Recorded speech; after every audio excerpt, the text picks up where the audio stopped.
देवी मंत्रमयी सत्ता, मंत्र के द्वारा सब ओर से रक्षा करती है जगत धात्री।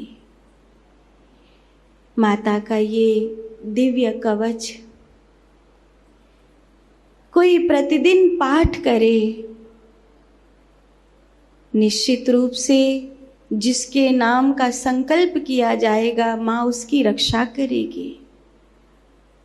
पाठ करने वाला साधक पाठ करने के उपरांत सबसे पहले उस व्यक्ति को देखे जिस पर उस कवच का प्रभाव चाहता है, तो उस व्यक्ति पर तुरंत ही उसका असर हो जाएगा। वो व्यक्ति अगर निकट नहीं हो जिसके लिए वो कवच किया गया है, पश्चात अपनी प्रथम दृष्टि उस ज्योति पर और द्वितीय दृष्टि उस जल पर डाली जाए, उस जल को उस कवच के पात्र व्यक्ति को पिलाया जाए, तो निश्चित रूप से माता उसकी रक्षा करती हैं। ऐसा जगदम्बा बहुत दयालु है। रक्षा का एक अर्थ तो होता है शरीर की रक्षा, और रक्षा का एक अर्थ होता है मनोबल की रक्षा, धर्म की रक्षा, कर्तव्यों की रक्षा, हमारे साहस की रक्षा, हमारे भाव की रक्षा।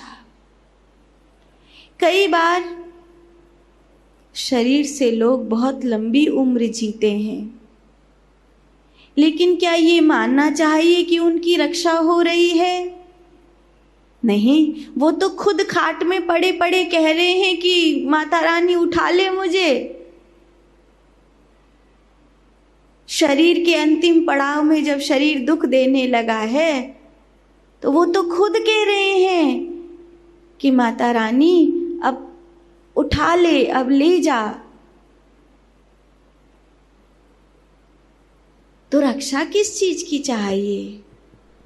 रक्षा शरीर की नहीं चाहिए, शरीर की रक्षा तो हो, लेकिन मनोबल की रक्षा हो, भावनाओं की रक्षा हो, धर्म की रक्षा हो, हमारे कर्तव्यों की रक्षा हो। हमारे जीवन में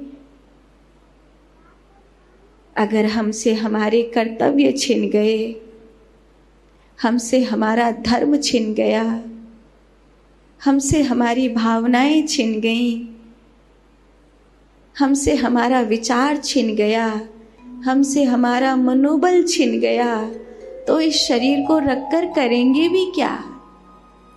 ये तो शरीर फिर बोझ हो जाएगा, शरीर चुभने लगेगा।